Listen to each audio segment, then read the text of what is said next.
Virtualmente todos na Terra, independente de sua religião ou nacionalidade, reconhecem que existe alguma espécie de batalha ocorrendo no mundo entre as forças do bem e do mal. Uma luta colossal entre a luz e as trevas, a verdade e o erro, a opressão e a liberdade, o bom e o mal, e finalmente, a vida e a morte. Qual é a história por trás deste evidente paradoxo?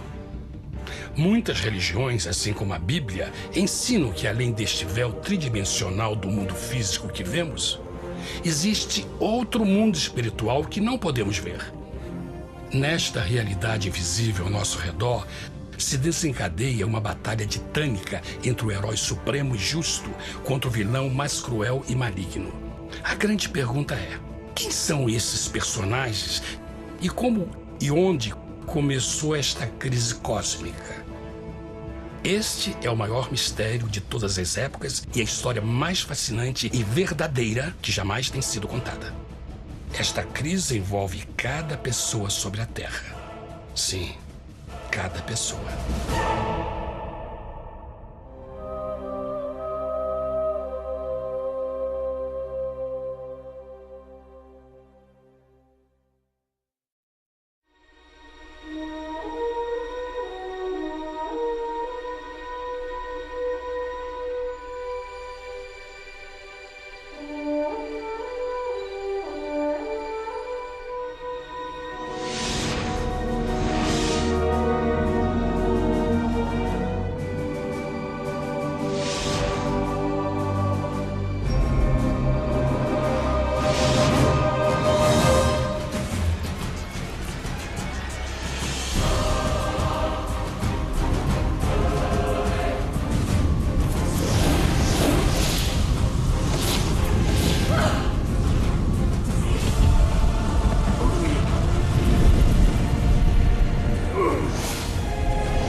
A história humana está repleta de cenas de guerras. E todas as pessoas já experimentaram conflitos. Mas para entender a origem do mal, devemos viajar ao passado para a Primeira Guerra do Universo. Porque esta guerra não aconteceu na Terra. Antes que o nosso mundo existisse, houve uma guerra no céu. Mesmo as palavras guerra no céu soam como uma contradição.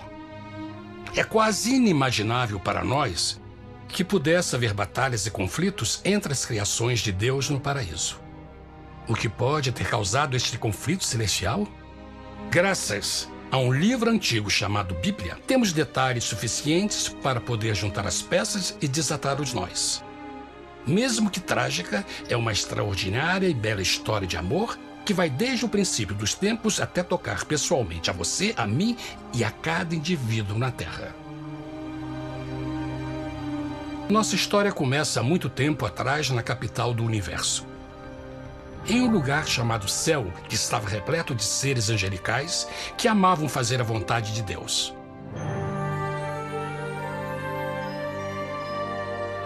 Sob o justo e amoroso governo do Criador, todo o céu desfrutava uma existência de felicidade e perfeita paz. O príncipe supremo do paraíso e comandante dos anjos era o poderoso e amoroso Filho de Deus, mais conhecido com o nome que adotou quando veio à Terra, Jesus. Ele tinha o mesmo propósito e pensamento com Deus, o Pai. O céu, sob o comando compassivo do Pai, Filho e Espírito Santo, provou ser um maravilhoso lugar de paz e alegria. Para realizar as ordens de Deus, a Trindade estava rodeada de um oceano virtual de inumeráveis espíritos ministradores chamados serafins e querubins, mais conhecidos como anjos. Estas poderosas e inteligentes criaturas descobriram que a felicidade estava em cumprir as ordens do Todo-Poderoso. Mas Deus criou um extraordinário anjo para atuar como líder de toda a multidão celestial. A Bíblia nos diz que seu nome era Lúcifer, que significa portador da luz. Este querubim foi o maior ser criado por Deus e assumia a posição mais próxima do trono de Deus, estando diretamente sob a autoridade de Jesus. A tarefa de Lúcifer era difundir a luz e o conhecimento da vontade de Deus a todos os outros anjos. Lúcifer foi o mais esplêndido ser criado por Deus. Era extremamente bonito e dotado de enormes poderes de liderança e organização. Entre os anjos, ele foi muito admirado, respeitado e amado como amigo. Mesmo assim, Deus previu o mal que Lúcifer estava a ponto de introduzir no reino da luz. Cheio de sabedoria e formosura, de todas as pedras preciosas te cobrias. Tu eras o querubim, ungido para cobrir, e te estabeleci. No monte santo de Deus estavas. No meio das pedras afogueadas andavas. Perfeito eras nos teus caminhos, desde o dia em que foste criado, até que se achou iniquidade em ti. Quando Lúcifer percebeu a sua beleza e poder, seu coração pouco a pouco começou a mudar. Permitiu que seu enfoque se afastasse de Deus e direcionou seu amor para si mesmo. Talvez nunca saberemos completamente como e por que estas sementes de rebelião germinaram em seu coração. Mas o profeta Isaías nos dá uma visão do pensamento de Lúcifer. Como caíste desde o céu, ó estrela da manhã, filha da alva! Como foste cortado por terra, tu que debilitavas as nações! E tu dizias no teu coração: eu subirei ao céu, acima das estrelas de Deus exaltarei o meu trono. Subirei sobre as alturas das nuvens e serei semelhante ao Altíssimo. Lúcifer, aos poucos, começou a cobiçar o poder de Deus, mas não sua personalidade. Ao pensar em suas próprias habilidades e belezas extraordinárias, os perversos tentáculos do orgulho e vaidade congelaram sua mente. Este ressentimento e inveja fizeram com que ele violasse a lei sagrada de Deus e se rebelasse contra seu governo. Precisamos fazer uma pausa e esclarecer algo. Desde o princípio, Deus ordenou que as leis da física governassem o mundo material em que vivemos. Sem essas leis naturais, o universo seria um caos. Do mesmo modo, as leis morais de Deus sempre têm dado segurança e estabilidade ao cosmos. Alguns pensam que os 10 mandamentos não existiram, até que o Senhor os entregou a Moisés no Monte Sinai. Mas as Escrituras nos ensinam que os princípios das leis de Deus sempre existiram por toda a eternidade, pois são a base fundamental de seu reino de amor. Seguros todos os seus mandamentos, permanecem firmes para todo sempre e são feitos em verdade e retidão. Os 10 mandamentos são um resumo das características de um Deus de amor. Os primeiros 4 mandamentos descrevem quem é Deus, seu poder, seu território e autoridade. Os últimos 6 descrevem como é Deus, sua honestidade, sua pureza, sua fé. Todas estas coisas sempre foram verdade e sempre serão verdade. Agora, pela primeira vez na história da eternidade, Lúcifer começou a violar estes princípios perfeitos. Lúcifer sabia que se fosse compartilhar o poder e status de Deus, necessitaria de apoio. E deu início ao trabalho. Começou sorrateiramente a circular entre os outros anjos, plantando sementes de dúvida e descontentamento a respeito da liderança de Deus, ao mesmo tempo em que, sutilmente, revelava suas próprias virtudes. Ele insinuou que Deus abusava de seu poder divino e suas leis restringiam a verdadeira liberdade e felicidade de suas criaturas. Com seu raciocínio audaz e poder de influência, Lúcifer pôde persuadir a um grande número de anjos a se unirem para seu motim. Talvez se perguntem, como tantos anjos inteligentes puderam seguir esse desertor? Bom, lembrem que até esse ponto nenhum anjo tinha escutado uma mentira. E nesse primeiro estágio da rebelião, os anjos não perceberam a obsessão de Lúcifer em assumir a posição de Deus. Não sabiam que finalmente ele planejaria a tortura e o assassinato do Filho de Deus na cruz com a intenção de ocupar o seu trono. Estranhamente, Lúcifer pensou que poderia ocultar seus verdadeiros propósitos de Deus. Ai dos que querem esconder profundamente o seu propósito do Senhor e fazem as suas obras às escuras e dizem: quem nos vê e quem nos conhece? Não pense nem por um momento que a rebelião de Lúcifer surpreendeu Deus e o pegou desprevenido. O Senhor sabe de todas as coisas e os pensamentos de suas criaturas. Ele entendia exatamente o que estava se passando pela mente de Lúcifer. E piedosamente Deus advertiu o desgarrado anjo do perigo. Mas no final, o orgulho e a vaidade não permitiram que Lúcifer se arrependesse.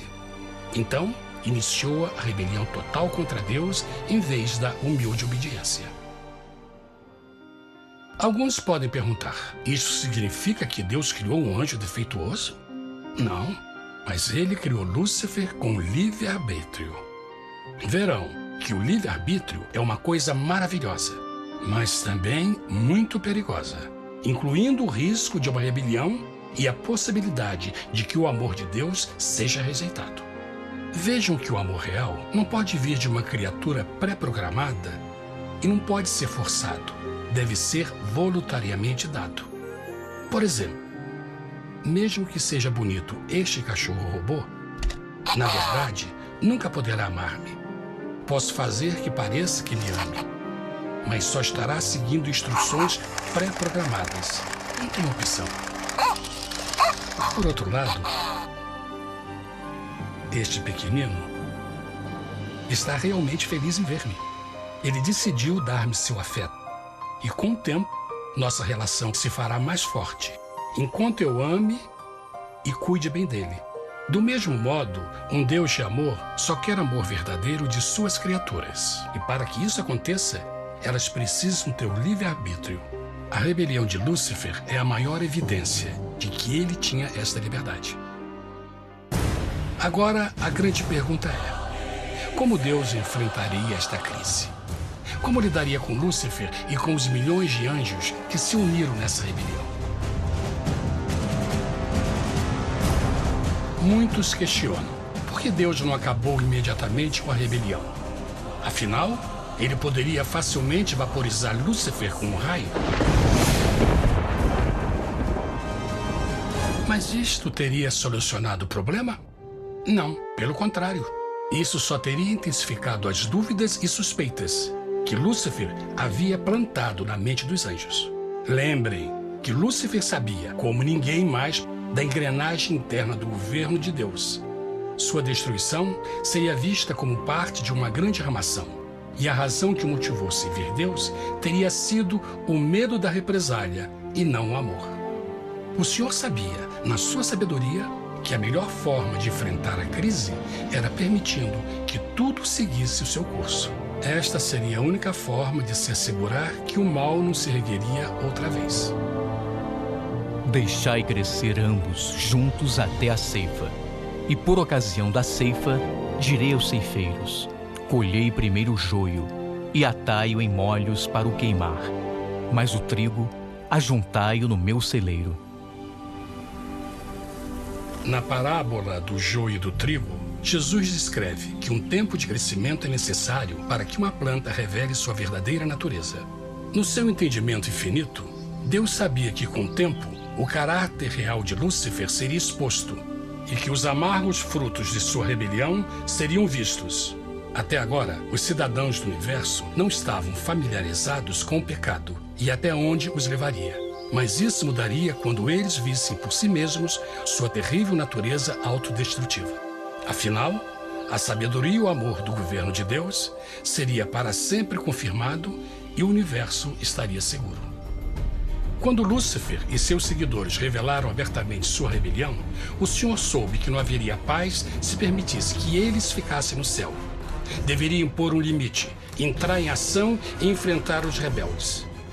Mas Lúcifer e seus seguidores nunca sairiam por vontade própria ou pacificamente.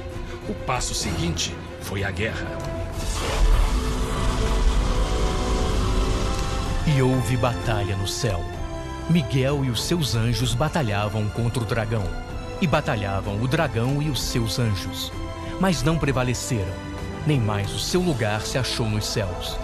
E foi precipitado o grande dragão, a antiga serpente, chamada o Diabo e Satanás, que engana todo mundo. Ele foi precipitado na terra, e os seus anjos foram lançados com ele. A Bíblia não revela exatamente que tipo de armas foram usadas durante este conflito cósmico. Mas esta guerra foi como nenhuma guerra que os olhos mortais já viram. Apocalipse 12:4 nos diz que finalmente Lúcifer e 1/3 dos anjos de Deus foram expulsos do paraíso.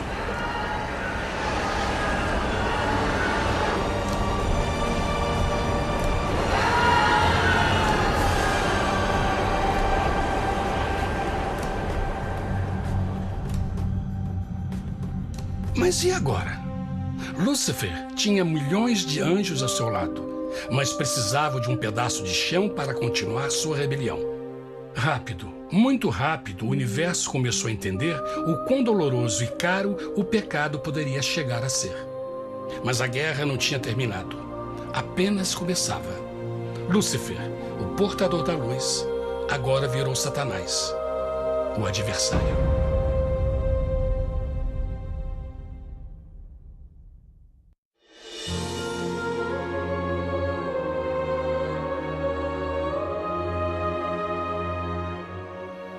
Depois da guerra no céu, Satanás e seus anjos caídos foram expulsos da corte de glória. Por um tempo, o diabo e seus demônios vagaram pelo universo buscando inutilmente mundos que se compadeceram e se uniram à sua rebelião. Enquanto isto, o coração de Deus sentia intensamente o vazio que deixou a perda de Lúcifer e seus anjos. Então o Pai, o Filho e o Espírito Santo retomaram o seu trabalho favorito, o maravilhoso trabalho da criação. Decidiram fazer um mundo novo, pleno, com muita variedade e diversas criaturas de amor. Este novo mundo seria único, porque as criaturas principais seriam feitas à imagem de Deus. Para eles, o Senhor também daria o domínio deste planeta novo, que conhecemos como Terra. No princípio, Deus criou a terra. E viu Deus tudo quanto tinha feito, e eis que era muito bom. Que imagem maravilhosa! Deus forma um novo mundo, nosso planeta, Terra. E em cada maravilhoso dia da criação, algo novo e espetacular começa a fazer parte da cena. Por exemplo, no terceiro dia, Deus falou e uma linda e exuberante vegetação fez parte da existência. Plantas de todas as cores, formas e tamanhos. No quinto dia, o mundo estava repleto de espantosas e exóticas criaturas, que podiam tanto se elevar aos céus como deslizar pelas águas azuis. E outras podiam fazer as duas coisas. No sexto dia, houve a introdução de um grande número de animais terrestres. Desde o gigante elefante até o pequeno esquilo, cada um encontrou um lugar nesse novo planeta para viver em harmonia com o resto da criação. E também no sexto dia, Deus criou o homem. E disse Deus: façamos o homem à nossa imagem conforme a nossa semelhança. E formou o Senhor Deus o homem do pó da terra, e soprou em suas narinas o fôlego da vida, e o homem foi feito alma vivente. E plantou o Senhor Deus um jardim no Éden, do lado oriental, e pôs ali o homem que tinha formado.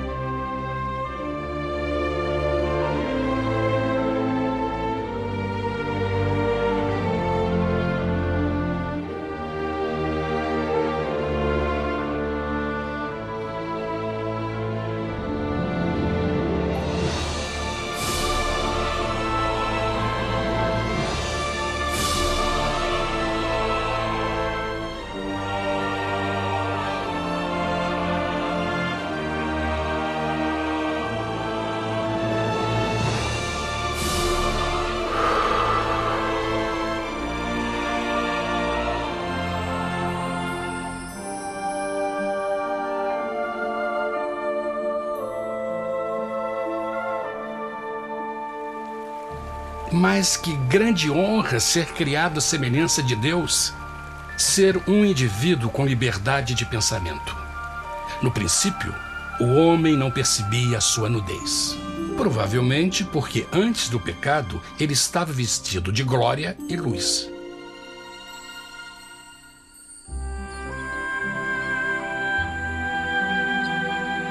Deus também criou a companheira perfeita para Adão, sua bela esposa Eva.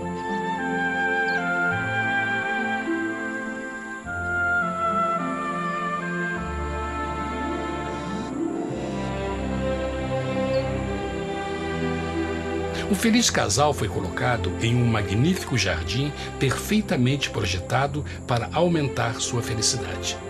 Para Adão e Eva e as outras criaturas da terra, também foi dado o privilégio divino de procriar a sua própria imagem. A intenção de Deus foi que a raça humana tivesse domínio sobre este paraíso perfeito para sempre. Eternamente felizes e saudáveis, trabalhariam com a flora do jardim de Deus, enquanto desfrutariam o afeto e companhia de todas as criaturas sob seus cuidados. O ambiente que nossos primeiros antepassados experimentaram foi muito diferente do mundo de hoje. As rosas não tinham espinhos, os insetos não mordiam nem picavam, e os leões e as ovelhas brincavam juntos. Mas a grande bênção era os humanos viverem em perfeita harmonia com seu Criador. A cada 7 dias, Adão e Eva descansavam de seu prazeroso trabalho e gozavam de uma comunhão visita de seu Criador. Era um mundo esplêndido e maravilhoso. E esse estado de felicidade teria continuado eternamente se nossos primeiros parentes tivessem mostrado fidelidade com uma simples prova. Mas da árvore do conhecimento do bem e do mal, dela não comerás, porque no dia em que dela comeres, certamente morrerás. Visto que o adversário havia contaminado o universo com sua rebelião, o Senhor viu a necessidade de uma simples prova de amor e lealdade. Lembrem que os anjos bons acabaram de ver 1/3 de seus amigos serem expulsos do céu durante a guerra. Como estariam seguros de que esses novos humanos não se uniriam a Lúcifer e causariam problemas? Então o Senhor plantou uma árvore no jardim, uma árvore cujo fruto não deveria ser comido sob pena de morte. Ao passar por esta simples prova de obediência, Adão e Eva mostrariam a lealdade para com Deus e a fé em sua palavra. Ainda mais, era uma prova de amor. Por isso, Jesus disse em João 14, "Se me amais, guardais meus mandamentos." Mas alguém mais soube desta prova de fé e estava determinado a usá-la em seu favor. Satanás estava com inveja dos humanos que desfrutavam da bendita vida que ele perdeu. Sua feliz existência estava em total contraste com a sua, que agora estava cheia de culpa, pecado e miséria. Com ressentimento e raiva, não estava disposto a deixar o casal em paz, pois o pecado sempre buscará arrastar a outros consigo.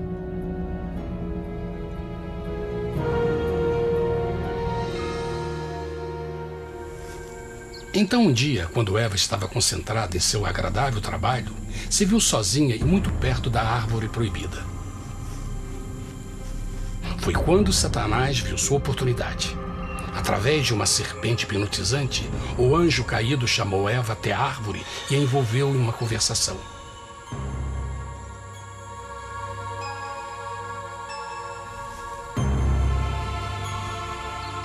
Suas palavras encantadoras foram cuidadosamente calculadas para gerar desconfiança a Deus.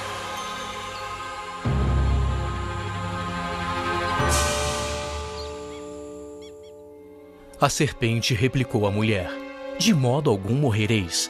Deus sabe que no dia em que dele comerdes, vossos olhos se abrirão e sereis como Deus, conhecedores do bem e do mal."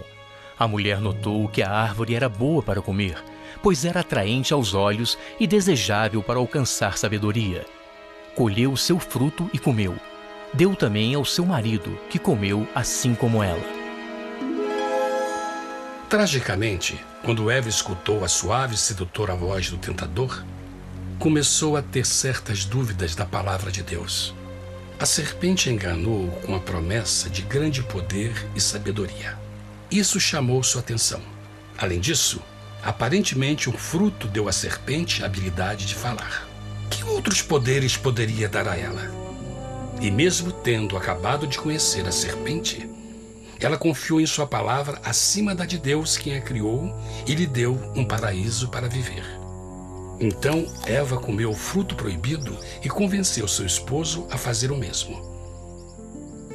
Adão poderia ter escolhido ser fiel a Deus, mas colocou seu amor pela esposa acima do seu amor por Deus.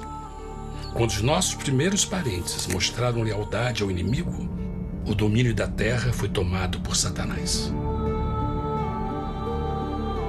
Não sabeis que, vos oferecendo a alguém para lhe obedecer, vos tornais escravos daquele a quem obedeceis? Ninguém pode servir a dois senhores. Este mundo agora seria o último campo de batalha entre o bem e o mal, e o coração de cada homem e mulher seria o prêmio. Adão e Eva não se deram conta desse tempo, mas seu momento de desconfiança e desafio abriria as comportas do sofrimento de milhões de pessoas durante milhares de anos.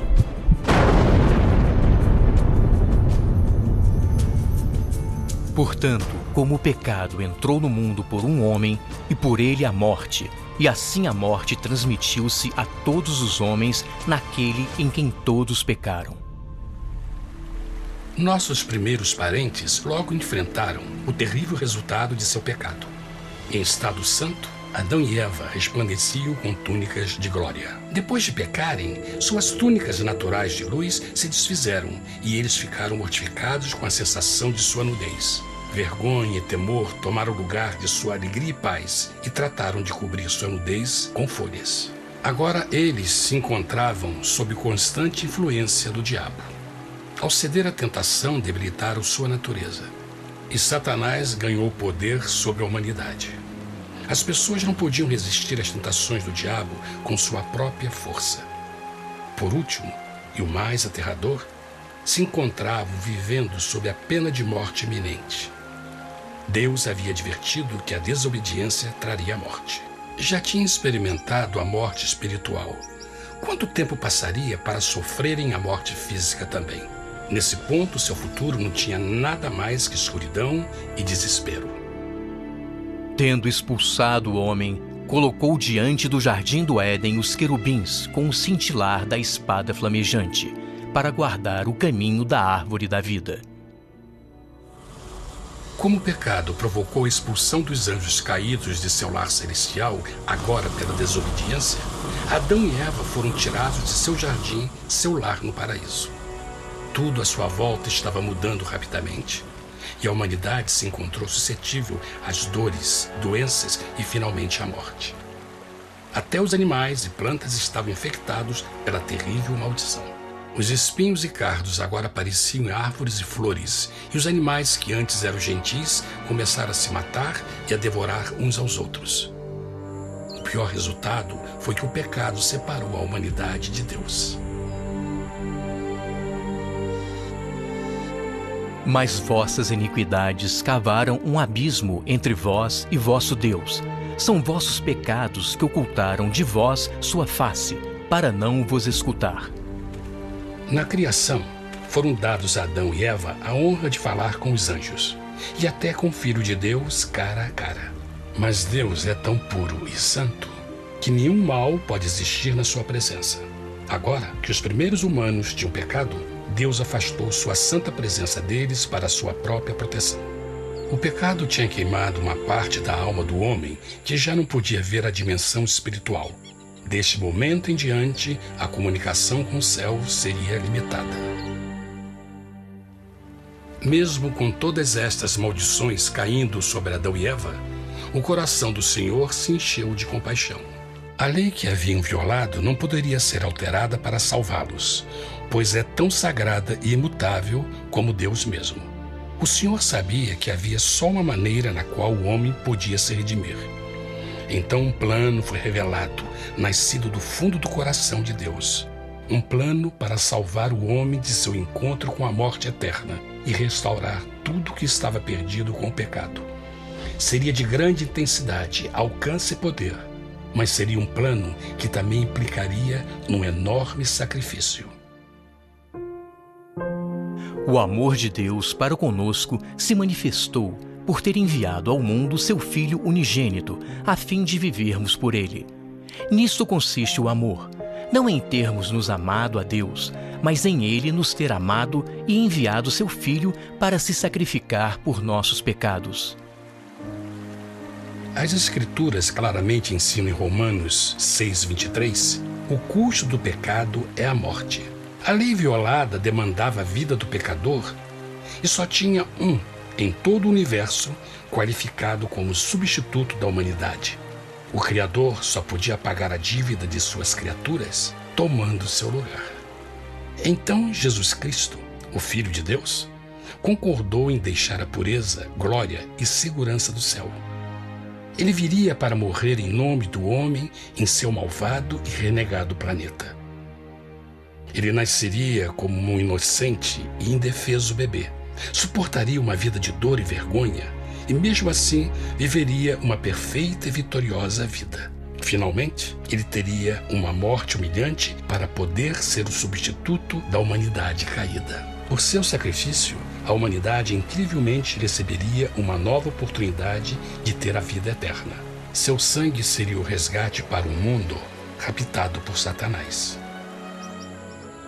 Este maravilhoso plano de redenção foi graficamente ilustrado no sistema de sacrifício de animais ordenado por Deus depois da queda do homem.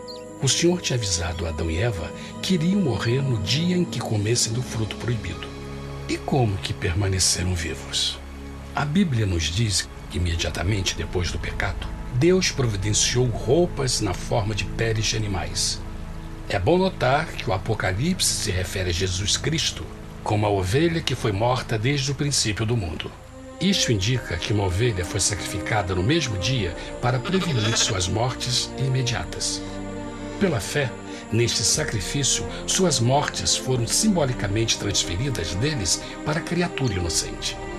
A ovelha certamente era a representação de Jesus.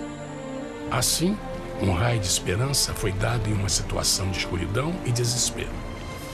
Através do arrependimento e a fé no sangue do Messias, qualquer humano poderia uma vez mais ser filho de Deus.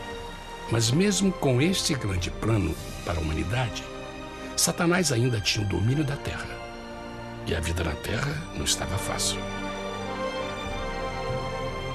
No mundo haveis de ter aflição, mas coragem, pois eu venci o mundo.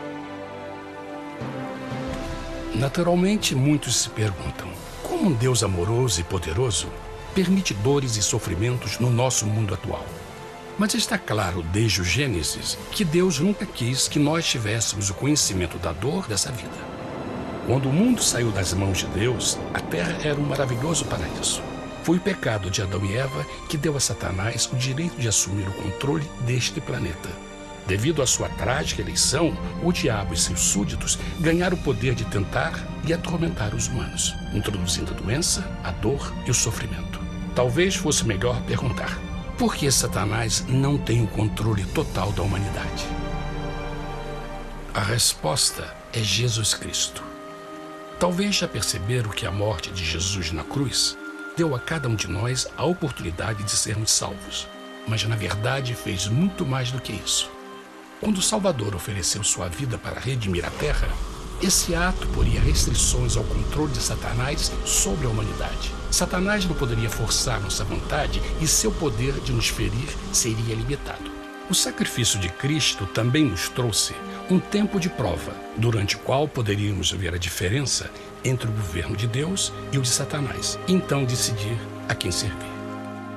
Finalmente, pelo sacrifício que fez Jesus, o reino de Satanás chegará ao seu final, e um dia a terra será devolvida ao homem mais maravilhosa do que era no princípio.